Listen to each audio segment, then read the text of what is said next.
Bonjour mesdames et messieurs, je suis tout à fait ravi de vous retrouver dans cette nouvelle édition dans votre émission semi-hebdomadaire autour du monde, édition Afrique.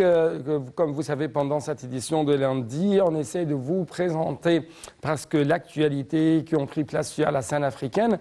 Et je dois vous même promettre que dans la deuxième partie de cette édition, nous allons vous présenter un reportage sur la visite effectuée par le président sénégalais Macky Sall ici en Égypte. Quelles sont les dimensions de cette visite? C'est ce qu'on va savoir bien sûr à travers les analyses qui vont être révélées à travers les lignes de l'intérêt international ou bien sûr en rencontrant l'un de nos analystes politiques.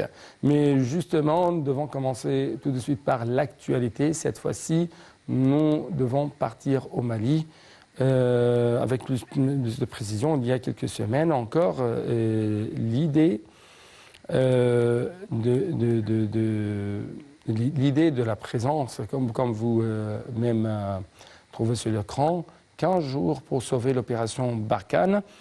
Une question qui se circule actuellement, la France au Mali, c'est bientôt fini, selon le journal. S'il y a quelques semaines encore, cette idée était balayée aussi bien à l'Élysée qu'au ministère des Armées, elle nie, c'est désormais plus tabou. Bien sûr, agiter la menace d'un retrait militaire et d'une fermeture de la base de Gao pourrait n'être qu'un ballon d'essai pour tester la détermination d'Assimi Goïta, le chef de la junte malienne, au pouvoir depuis le coup d'État de l'année passée. Avant le sommet de Pau en janvier 2020, Emmanuel Macron l'avait déjà brandi, sauf que cette fois, le contexte est différent. Jamais depuis 2013, le début de l'opération Serval, les relations avec Bamako n'avaient été à ce point exécrables.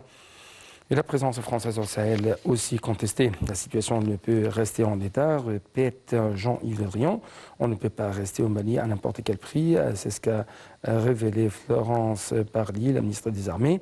Les Français vont devoir anticiper une humiliation, commente un observateur avisé de la région. Si j'étais eux, je partirais avant qu'on me le demande. Las, en amont, la junte malienne a réussi à saboter le projet, à multiplier les signes de défiance, selon le journal, et pas seulement à l'égard de l'ancienne puissance coloniale. D'abord, même si elle le nie, en accélérant le déploiement des mercenaires du groupe de sécurité privé russe Wagner. Selon Paris, ils seront 1 millier à la fin du mois. Ensuite, en entravant les vols de la mine Souma, la force onusienne, mais aussi ceux des armées françaises et allemandes.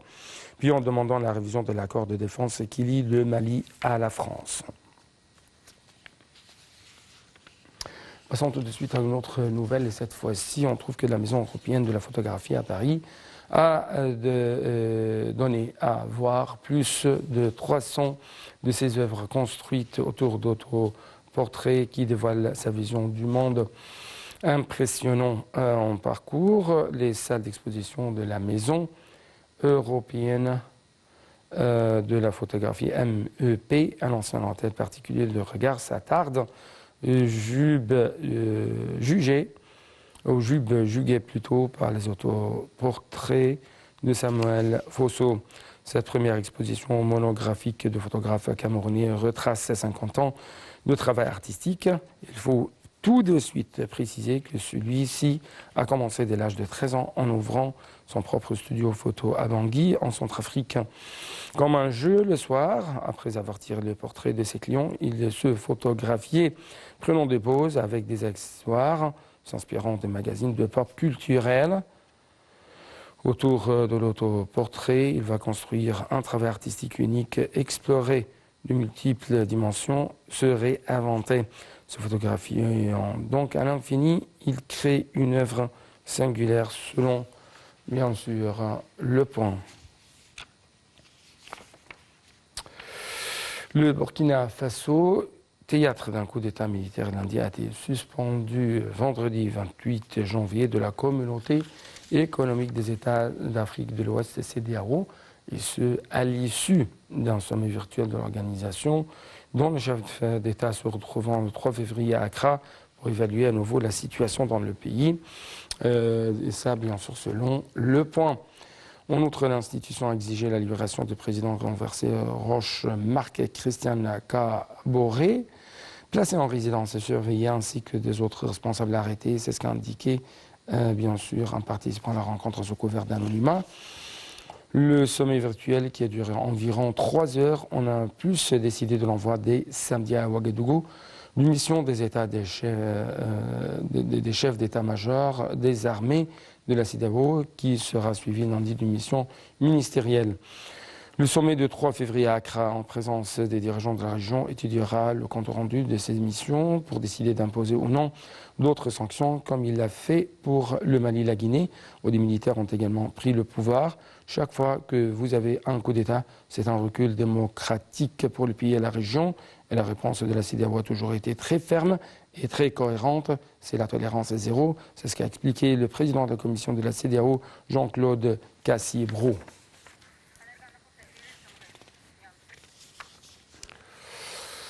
En fait, arrivé vendredi au Caire, le président sénégalais Macky Sall a été reçu par le président Abdel Fattah al-Sisi, avec qui il a conjointement animé une conférence de presse samedi 29 janvier. Donc, les explications tout de suite. Fattah al-Sisi a reçu samedi 29 janvier 2022 au Caire son homologue sénégalais Macky Sall lors d'une cérémonie d'accueil officielle organisée en son honneur. Par la suite, les deux présidents se sont entretenus en tête-à-tête avant de tenir une séance de discussion élargie en présence des délégations des deux pays, au cœur desquelles le président al-Sisi a exprimé son appréciation pour la relation historique étroite et la coopération entre les deux pays, soulignant la volonté de l'Égypte de renforcer davantage la coopération stratégique avec le Sénégal dans divers domaines et d'établir un partenariat durable entre les deux pays. Le président al-Sisi a salué le rôle important du Sénégal dans la région de l'Afrique de l'Ouest, ce qui requiert davantage de coordination et de coopération entre le Caire et Dakar pour ce qui est des questions de sécurité régionale et d'intégration en vue d'établir la paix et la stabilité sur le continent africain. Au niveau des relations bilatérales, le président al-Sisi s'est réjoui de l'ampleur et de la portée des relations avec le Sénégal sur les plans politiques, économiques, sécuritaires et culturels, ainsi que de la coopération croissante entre les deux pays dans le domaine du renforcement des capacités, mettant l'accent sur l'importance de continuer à travailler pour le développement de projets de coopération bilatérale entre les deux pays, notamment en ce qui concerne la promotion des échanges commerciaux et des investissements égyptiens dans divers domaines. Le président Sisi a également discuté avec son homologue sénégalais de l'évolution de la question litigieuse du grand barrage de la Renaissance de l'Éthiopie sur le Nil. À l'issue des entretiens, les deux chefs d'État ont présidé la cérémonie de signature d'accords de coopération dans les domaines de l'électricité, des énergies renouvelables, de l'archéologie, de la culture, des sports et de l'exemption mutuelle de visa pour les titulaires de passeports diplomatiques et de mission. Lors d'une conférence de presse conjointe après leur rencontre, le président al-Sisi a dit qu'il avait passé en revue avec le président sénégalais la vision de l'Égypte basée sur le fait que le Nil est une source de coopération et de développement et une ligne de vie pour les peuples des pays du bassin du Nil. Le président al-Sisi a souligné l'importance d'une mise en eau et d'une exploitation du barrage qui soit conforme aux règles du droit international et aux déclarations du Conseil de sécurité des Nations Unies sur la question selon un calendrier approprié et sans aucune mesure unilatérale.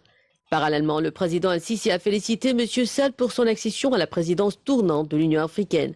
Pour sa part, M. Sall a salué les relations historiques spéciales entre le Sénégal et l'Égypte, soulignant la volonté de développer une coopération plus approfondie dans divers domaines, notamment le commerce, la construction et le tourisme. Le président sénégalais a également exprimé son souhait de voir les investissements égyptiens se multiplier dans son pays. Le président sénégalais a également exprimé son souhait de voir les investissements égyptiens se multiplier dans son pays. Il s'est réjoui qu'ils ont échangé sur des sujets d'intérêt commun bilatéraux et multilatéraux pour affermir et diversifier la coopération sénégalo-égyptienne tant au plan officiel qu'au plan de leur secteur privé. Le chef d'État sénégalais a salué les efforts de l'Égypte pour dynamiser les travaux communs en Afrique et a demandé une intensification de la coordination dans la région pour préserver la paix et la sécurité. Donc la visite officielle du chef de l'État du Sénégal en Égypte fait suite à celle du président Abdel Fattah al-Sisi au Sénégal en 2019. En effet, le président Sisi était le premier chef d'État égyptien à se rendre au Sénégal depuis 2007. Donc, depuis la prise de ses fonctions, le président Sisi, qui était également président de l'Union africaine de l'époque, c'est-à-dire en 2019, était fortement préoccupé de réchauffer de plus en plus les relations de l'Égypte avec les autres pays frères africains, en tête desquels, bien sûr, c'est le Sénégal. Donc, pour avoir plus d'analyse, nous avons actuellement en ligne de l'Inter international M. Raouf Ghaffar, notre analyste politique. Monsieur Raouf Ghaffar, bonjour. Bonjour. Donc, les visites mutuelles entre les deux pays ne traduisent-elles pas leur volonté de raffermir davantage leurs relations d'amitié et de coopération selon votre point de vue? Non, le voix est très basse. Oui, encore une fois, ma question porte sur les visites mutuelles entre les deux pays au niveau présidentiel notamment. Ne traduisent-elles pas la volonté de deux pays, de deux côtés, de raffermir davantage leurs relations d'amitié et de coopération selon votre point de vue? Selon vous? Si je vous ai bien entendu, on parle des relations entre l'Égypte et le Sénégal. Oui, et ça dans les cadres des visites mutuelles effectuées par les deux côtés. Oui, je vous écoute. Je veux dire que cette visite du président sénégalais est très importante, surtout ce temps-là, parce que nous savons bien que le Sénégal, c'est le pays qui va présider l'Union africaine cette année.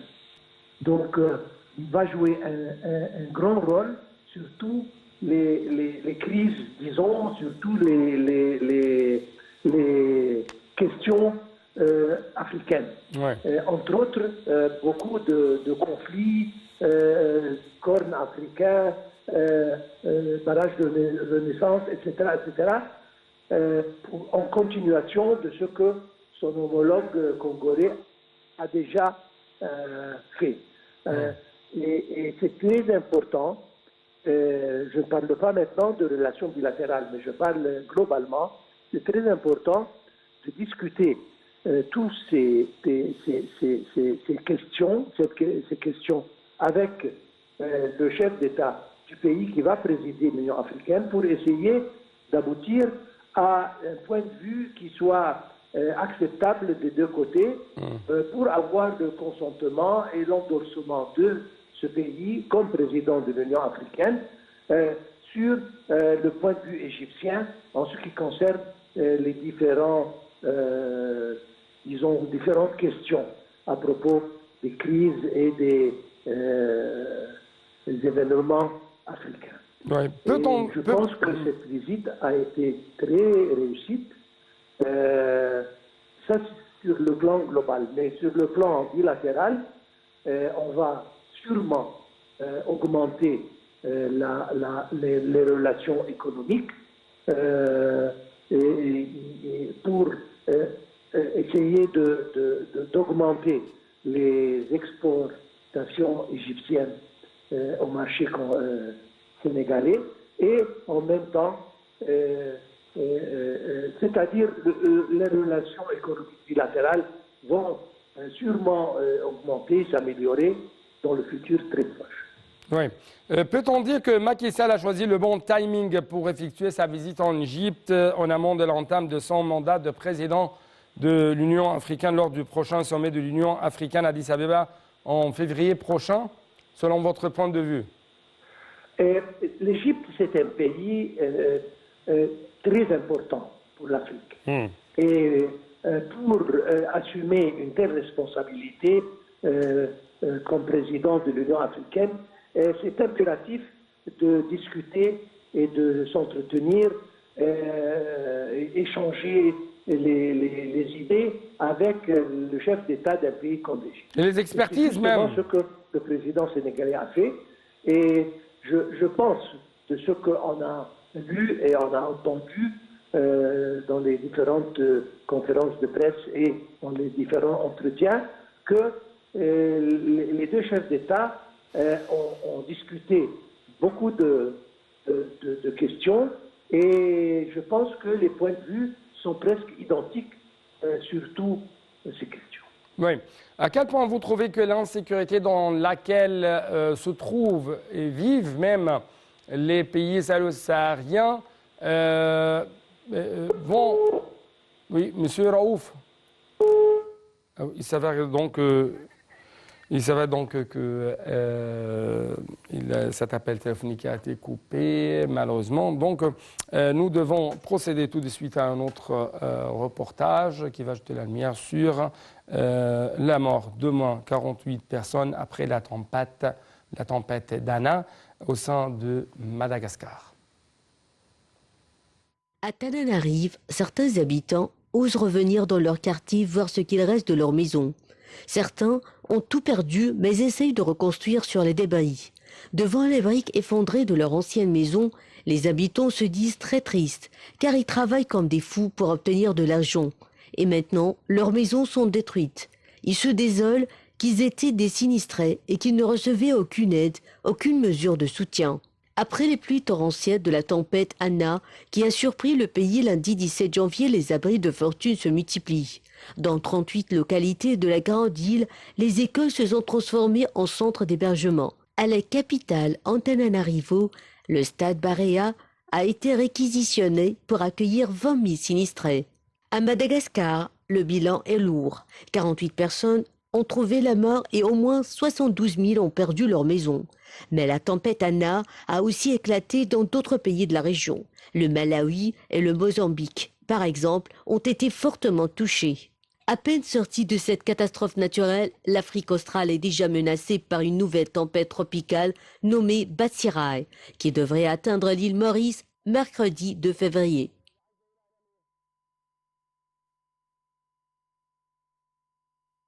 Donc, je dois clôturer cette fois-ci notre édition et vous dire merci beaucoup pour votre attention avec cette recette du poulet.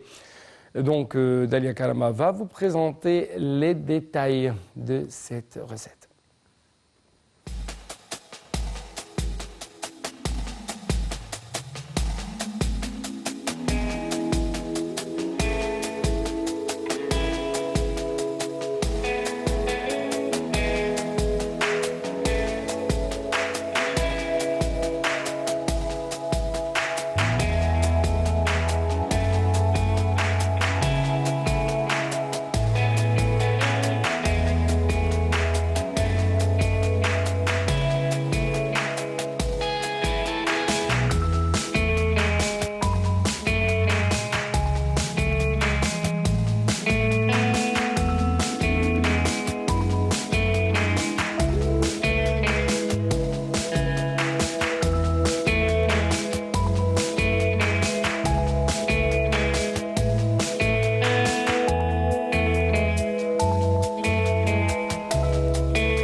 Donc, bon appétit à tout le monde. Et j'espère que vous avez bien sûr profité, mais aussi jouir de cette recette du poulet DG, directeur général. Donc, c'est tout pour cette édition. C'est pourquoi permettez-moi de vous remercier infiniment pour votre fidélité. Toujours bon suite dans le programme sur TV International.